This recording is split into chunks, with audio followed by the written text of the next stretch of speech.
Notre château, c'est l'histoire d'un frère et d'une sœur, Octave et Vera, qui habitent ensemble depuis 20 ans, depuis la mort de leurs parents, dans une grande et belle demeure qu'ils appellent notre château. Ça fait 20 ans donc qu'ils habitent ensemble, et puis un jour, un grain de sable va faire dérailler leur quotidien. Un quotidien qu'ils ont patiemment mis en place pendant toutes ces années. Et va, à partir de ce moment-là, arriver un certain nombre d'événements, tous plus étranges les uns que les autres. J'en étais pas à mon premier coup d'essai pour la composition, mais par contre, dans le cadre d'une lecture musicale, c'est une grande première pour moi.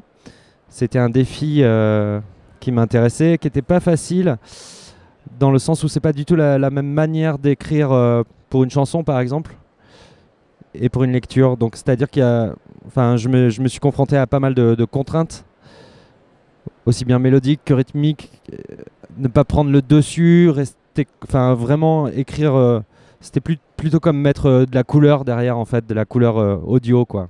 Je l'ai abordé plus sous l'angle du cinéma, voilà, enfin l'image que j'en ai en tout cas, et du coup la musique s'apparente un peu peut-être à une BO, ouais, peut-être d'un film, voilà. Peut-être j'ai traité un peu la voix comme la voix d'un film, et même dans la production sonore, on va dire, vu que j'ai fait le mixage et la production sonore de cet extrait, j'ai essayé de traiter la voix avec différents effets en fonction de la pièce où le narrateur parle. Moi, depuis le début, en fait, je l'ai vraiment pensé comme étant un texte qui pouvait être lu du début jusqu'à la fin, et qui pouvait parfaitement être accompagné de musique. Après, mes références ou mes auteurs de prédilection ne sont pas forcément des auteurs de fantastique, malgré ce que pourrait laisser penser l'histoire, hein, mais plutôt en effet des auteurs qui sont du côté de la performance, des auteurs qui travaillent beaucoup sur l'oralité, Jacques-Henri Michaud, Emmanuel Pirer, Anne-Jaime Chaton, etc. Vraiment toute cette scène de la poésie contemporaine qui passe par là. Et même d'ailleurs notre château, je l'avais même pensé comme étant un opéra possible, en fait.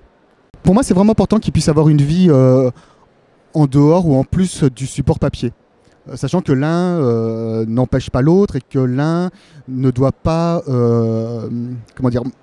influencer l'autre. Ce que je veux dire par là, c'est que c'est un texte écrit, c'est un roman. Ensuite, il y a une prise par la musique et par une composition musicale, qui va donc forcément, et c'est ça qui m'intéresse, que je trouve vraiment intéressant, proposer une interprétation. Parce que déjà, tout le roman ne va pas être lu, c'est qu'une partie, donc déjà rien que par ce choix, la façon de poser la voix, la façon de la musique de Julien par derrière, comment elle va colorer le texte, mais ça c'est une interprétation.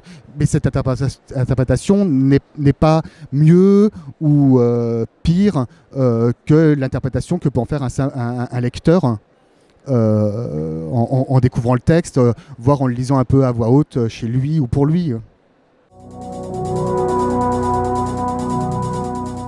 Mais on était très curieux et très...